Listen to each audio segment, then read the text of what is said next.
Research methodology history वाले module से page number 32। The word research re means once more, afresh, anew or back with return to a previous state। री का मतलब री से होता है फिर से, रिवर्स।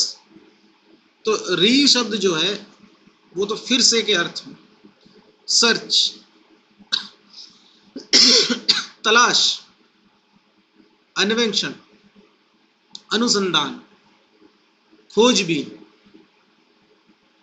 तो तुम लोगों को तैयार किया जा रहा है फिर से एक और खोजबीन करने के लिए। टॉपिक इस दुनिया में वो पहले से है। हाँ जी, हाँ जी, मैं आपको क्लास खत्म करके कॉल बैक करता हूँ ना। अब सुनो, तो तुम लोगों को तैयार क्यों कर रहे हैं? ताकि तुम एक ऐसे टॉपिक पे रिसर्च कर सको जिसमें बहुत सारी रिसर्च पहले हो गई है, लेकिन तुम्हारी तलाश अलग होगी। अब सर्च का मतलब है लुक थ्रू, गो, ये आइडियल मूव है, वर्ड टू वर्ड है। ऐसा ही आएगा, ऑप्शन में भी यही लिखा हुआ आएगा, go through or go over thoroughly, to look something or examine to find anything concealed. Research is composed of two syllables, re and search. Re is a prefix meaning again or over again. Search is a verb meaning to examine, to test, to try, to probe closely and carefully. Together, they form a noun describing a careful, ये याद रखना definition, a careful systemic patient study and investigation in some field of knowledge undertaken to stabilize facts or principles। ग्रिनेल्स ने 1993 में research की ये परिभाषा दी थी।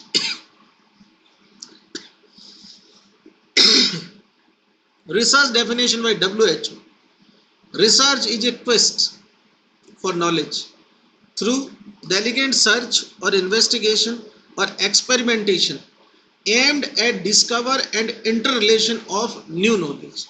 बहुत सिंपल है। जैसे अपने कोचिंग का एग्जांपल दे देता हूँ। किसी को ये पता है कि एक कोचिंग है RGC उदयपुर नाम से, उसने नाम सुन रखा है। जो सेलेक्टेड स्टूडेंट है वो कोई मिला होगा उसको, या कोई पढ़ा हुआ यूजी का स्टूडेंट उसको मिला होगा, उसने कहा होगा कि मैं वहाँ पढ़ता हूँ। अब उसने या तो ये बोला होगा कि ठीक पढ़ाते हैं, समझ में आता है, या फिर ये बोला होगा कि ठीक नहीं पढ़ाते हैं, समझ में नहीं आता। अब जो आदमी अपनी डेमो क्लासेस लेने आएगा उसको ये डिसाइड करना है कि यहाँ जो पढ़ाया जा रहा है वो पैटर्न मेरे समझ में आ रहा है कि नहीं आ रहा है। तो उसके कहने के बाद में वो आ रहा है, तो उसको पहले से ये चीज़ तो पता है कि इस जगह पर पढ़ाते हैं। तो जो नॉलेज ऑलरेडी है उसमें फिर से नया नॉलेज तलाशना, ये रिसर्च।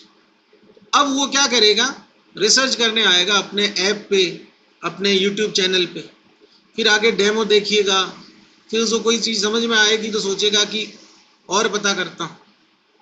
तो हो सकता है वो कोई लाइव सेशन पढ़ा हो या कुछ उसमें और वीडियोज पढ़े वो देखे, सैम्पल नोट्स पढ़े वो देखे, फिर उसको समझ में आ जाएगा मुझे क्या करना है।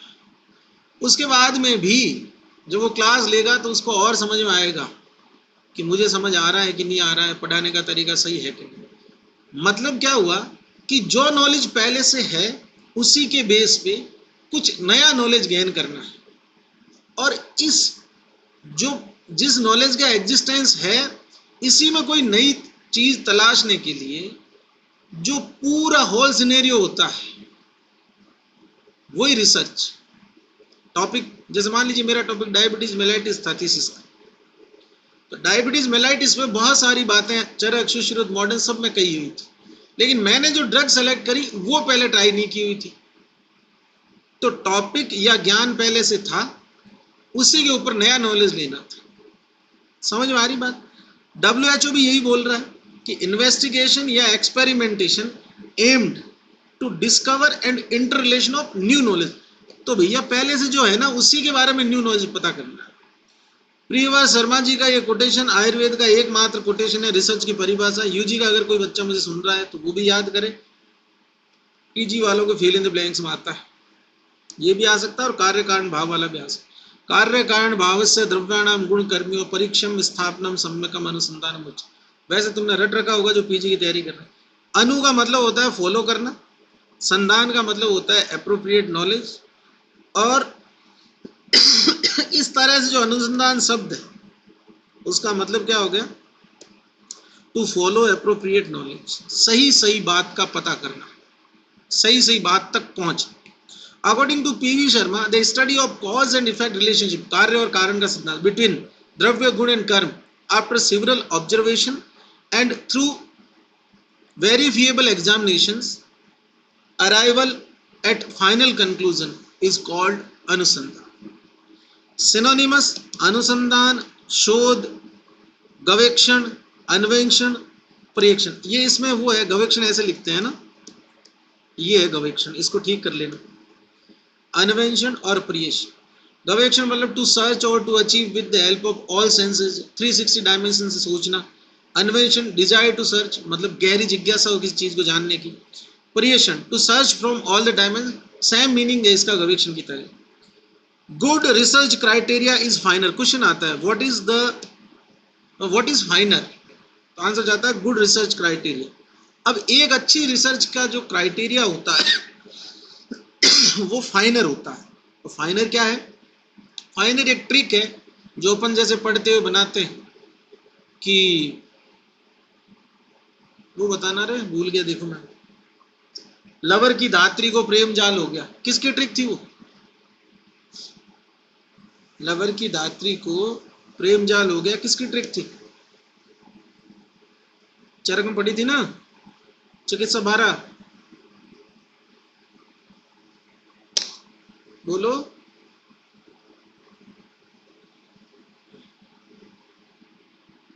अरे बोलो, अरे इतना लेट काहे बोल रहे हो, जालक गर्दन। इसीलिए तो वो उस ऐप वाले को बोला है मैंने कि जल्दी से जल्दी ठीक कर दूं। आज हो जाता, वो हो गया, लेकिन ठीक है अब इस पे चल रहा है। फिर उसके बाद फाइनर की फुल फॉर्म देखो, feasibility. What is the meaning of feasibility, easy to do और कैन डन इजीली। पहली बात है रिसर्च की कि आसानी से हो जाए, और इस चीज को आयुर्वेद वालों ने ज्यादा सीरियस ले लिया। तो जो हार्ड टॉपिक होते हैं, हार्ड रिसर्च होती है, वो बच्चे जब पीजी में आते हैं ना उनको देते ही नहीं है। मैं कई बार क्लास में तुमको बता चुका कि मैं जिस टॉपिक पे रिसर्च करना चाहता था उसके लिए मैंने बहुत माथाफोड़ी करी, बहुत हाथाजोड़ी करी, नहीं दिया। क्यों? बोले तेरी ये रिसर्च पूरी कौन करवाए क्या कर सकते। तो कैसे डिसाइड होता है टॉपिक, हमसे 100 टॉपिक लिखवा के मंगवाए थे कि 100 टॉपिक्स, एक डिजीज के 20 टॉपिक बना सकते हो तुम, क्योंकि योग अलग अलग हो जाता है ना उसमें, कि डायबिटीज मेलाइटिस में फलत्रिकादिक्वार, डायबिटीज मेलाइटिस में लोद्रासव, ऐसे। तो फीजिबिलिटी का अर्थ है इजी टू डू और जो इजीली हो जाए। दूसरा इंटरेस्ट।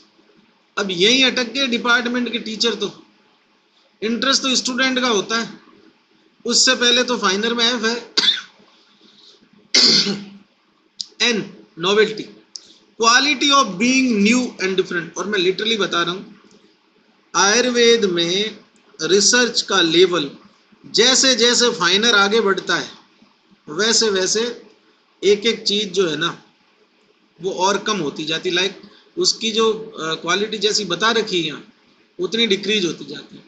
फाइनर वाले में एफ सबसे डोमिनेंट है, I for interesting, N for novelty, and यहां कुछ रह गया भाई, FINER, ई से एथिक्स ये समझा दूंगा, आर फॉर रिलेवेंस। अच्छा इसका मीनिंग है ये डिफरेंट एंड, ये आई का होगा FIN, ये गलत बन गया, मतलब रेड डॉट जो है ना ये ब्लैक डॉट, ये जो इंटरेस्टिंग वाली लाइन है ना ये इसके साथ ही डिफरेंट एंड इंटरेस्टिंग, ये है पूरा, ये एक साथ है नोवेल्टी। याद करना है word to word. Next, ethics क्या कहती है कि भैया सिद्धांतों का पालन होना चाहिए। सिद्धांतों के जो एथिक्स में सबसे इंपॉर्टेंट चीज आती है, जो आपका ट्रायल ऑब्जेक्ट है, कोई मनुष्य है, कोई प्राणी है, एनिमल दूसरा, तो आपको इस बात का ध्यान रखना चाहिए कि जिस पे आप ट्रायल कर रहे हो उसका नुकसान नहीं। अब एथिक्स की बातें तो करते हैं, लेकिन ये रेमडेसिविर चल गई, ये इतने सारे हाइड्रोक्सीक्लोरोक्विन चल गई, सब चल पड़ा, प्लाज्मा थेरेपी चल पड़ी, और सब ट्रायल फेज में था। Trial phase in the sense उन ड्रग की एफिकेसी किसी और डिजीज में होगी, जैसे आपकी वो है, नाम भूल रहा हूं, नहीं आएगा, ई से कुछ है, आइमरवेक्टिन। अब आई से आइमरवेक्टिन जो है वो तो वर्म्स की दवाई है, लेकिन ब्लाइंडली कोरोना में अभी भी दे रहे हैं। रेमडेसिविर का पता है कि एंटीवायरल ड्रग है, बट बहुत ज़्यादा हैजार्डियस, बहुत साइड इफेक्ट है। उसके बाद में मजे की बात सुनो, रेमडेसिविर जिस वायरल स्ट्रेन के कंसेप्ट पे बेस बनाई गई थी, उसको कितना टाइम हो गया होगा, और ये वायरस जो है ये तो अपनी स्ट्रक्चर इतनी चेंज कर रहा है। तो एथिक्स का मतलब होता है आप जो ऑब्जेक्ट है, जो सब्जेक्ट है आपका, उसको हार्म नहीं कर। R for relevance. अब मान लो कि तुम्हारा एडमिशन हुआ और तुम रिसर्च कर रहे हो चेचक पे, अब चेचक रोग का तो उन्मूलन ही हो गया, वर्तमान समय की जो समस्या है उससे रिलेवेंट होना चाहिए। इस हिसाब से तो तुम लोगों की थीसिस किस पे होनी चाहिए ज्यादातर की? Corona. Basic study step of research. Research से संबंध, मतलब रिसर्च जब शुरू करते हैं तो क्या क्वेश्चन होने चाहिए जिनके जवाब देने के लिए आप रिसर्च शुरू करते हैं? State the problem. क्वेश्चन है व्हाट आर द क्वेश्चंस, मतलब अभी यहाँ समस्या क्या चल रही है पर्टिकुलर रीजन में। Device A plan of action. अब ये समस्या है तो व्हाट विल आई डू, उसका कोई ट्रीटमेंट, उसका कोई निराकरण, या उसका कोई डायग्नोसिस, उससे संबंधित किसी विधि जिसका आप ट्रायल करना चाहते हैं। इम्प्लीमेंट द प्लान, कैसे इसको धरातल पर लाना। एनालाइजिंग डाटा, हो गया आपका ट्रायल पूरा, फिर वो डाटा जो है उनकी डाटा माइनिंग होगी, उन पे टेस्ट लगेंगे, टी टेस्ट वगैरह वगैरह, तो सारे टेस्ट लग के और उन डाटा से एक फाइनल डाटा आ जाएगा कंक्लूसिव।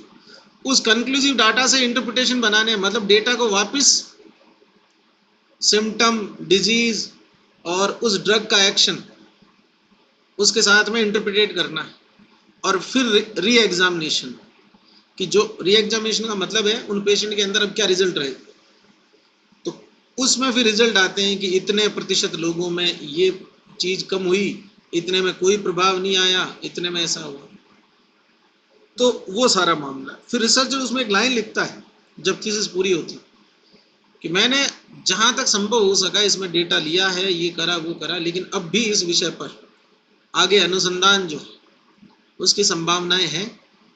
तो नेक्स्ट, मतलब मैं ये रिक्वेस्ट करता हूँ कि नेक्स्ट जो है अगर कोई आए इसमें इंटरेस्टेड स्टूडेंट तो इस पर रिसर्च करे। तो जिसको उदयपुर मिले, मेडिसिन मिले, वो मेरे वाला वो पहुंच के चिट्ठा और चले जाना, बोले इस पे नेक्स्ट करनी है हमको, तो कुछ करना ही नहीं पड़ेगा। ठीक, रिसर्च डिजाइन पे चलते हैं। Can be defined as a blueprint to conduct a research study which involve the description of research approach, study setting, sampling size, sampling technique, tools, method of data collection and analysis to answer a specific research question or for testing research hypothesis. Very simple. जब आपका admission होगा उसके 6-7 महीने बाद में आपका topic decide हो जाएगा, 6-7 महीने में फिर आपकी सिनॉप्सिस बनेगी। सिनॉप्सिस एक 10-15 पेज का रिसर्च का शॉर्ट रूप होता है, क्योंकि अभी तक आपने रिसर्च करी नहीं है, तो उसमें आपको ये बताना होता है कि मैं ये व्यक्ति हूँ, ये मेरा नाम है, ये मेरा टॉपिक मैंने जो है सेलेक्ट किया है। उसमें ये नहीं लिखता कि टीचर ने किया ना, ये मैंने सेलेक्ट किया है, फिर उसके बाद में एथिकल कमेटी ने इसको अप्रूव किया। और इसके अंदर मेरे ये चीज़ें हैं लिए मैंने, ऐसे ऐसे पेशेंट लूँगा, इस एज के लूँगा, ये मेरा इंक्लूजन क्राइटेरिया, ये मेरा एक्सक्लूजन क्राइटेरिया। फिर उसमें मेटेरियल और मेथड में आपको ये आता है कि आप कौन कौन से टेस्ट लेंगे। तो जैसे मेरा डायबिटीज़ था तो भाई blood sugar fasting, PP, random, HbA1c, फिर अगर उसमें डायबिटिक रेटिनोपैथी वगैरह होती है तो फंडोस्कोपी वगैरह है, तो वो सारा उसके अंदर आता है। एम ऑब्जेक्टिव क्या है, किस तरह से आप सैंपल लोगे, सैंपल साइज क्या होगी, ड्रग की डोज क्या होगी, अनुपान क्या होगा, कितने पेशेंट को दोगे, कितने टाइम तक दोगे, कितने कितने दिन में वापस बुलाओगे, वो सारी चीज़ें जो है वो एक 15 पेज में आपको शॉर्ट में समझा के ये देना होता है कि अगले 2 साल मैं क्या करूं। तो उसको रिसर्च डिजाइन बोलते हैं, और ये ब्लूप्रिंट होता है जो आगे होने वाली थीसिस है उसका। Research design is a plan of how and where data are collected and, तो उसमें लिखा जाता है कि इस कॉलेज में इस जगह दवाई बनाऊंगा, यहाँ से कॉलेज से संबंधित इन हॉस्पिटल से पेशेंट लूंगा, और ये डेटा मैं इस जगह पे सबमिट करवाऊंगा। Research aim, find out new fact, verification of old fact. Answer जाएगा बोथ।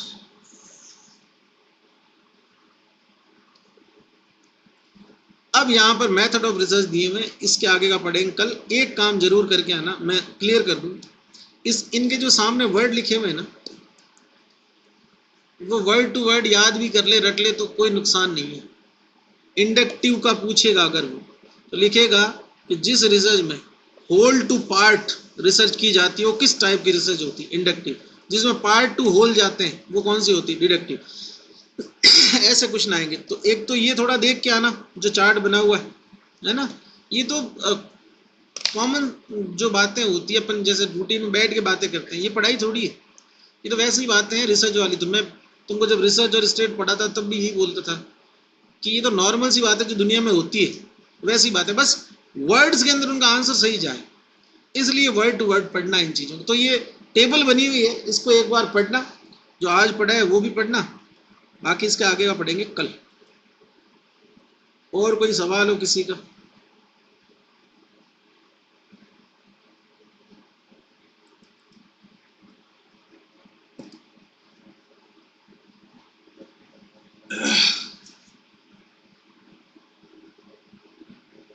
बता सकता है भाई कोई?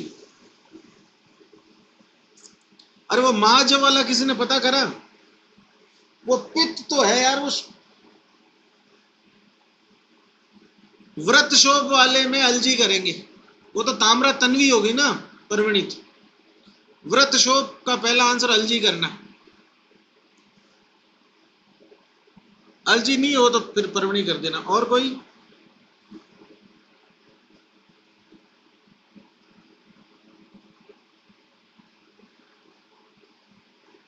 कोई नहीं है, चलो मतलब सभी की जो समस्या है वो जो पढ़ेगा उसको कम समस्या आएगी, पढ़ाई से संबंधित समस्या आ सकती है। चलो ठीक है, मन लगा के पढ़ना और खुश रहते हुए पढ़ना अच्छे से, ठीक है?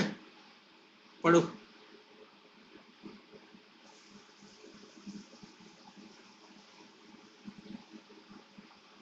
हाँ पित्त ही है, पित्त तो कन्फर्म है महाजव, पित्त तो है। बाकी तो सबसे, मैंने जो बोला था ना कि बिल्कुल सही है, वो था तो बिल्कुल सही, लेकिन मैंने इसलिए उसको डिलीट किया था क्योंकि किसी ने मेरे को, ज्ञान वाला शायद रवि ने वो डाला था ग्रुप के अंदर, नहीं अरे वो क्या था, मैं देख फिर भूल गया क्या था वो। नहीं पित्त तो है, पक्का है, ठीक है। चलो मैं देखता हूँ, है ना, देखता हूँ फिर। अरे वो टाइम नहीं मिल पाया मुझे देखने का, मैं देख के बताता हूँ। ठीक है ठीक है ठीक है ठीक है, ओके।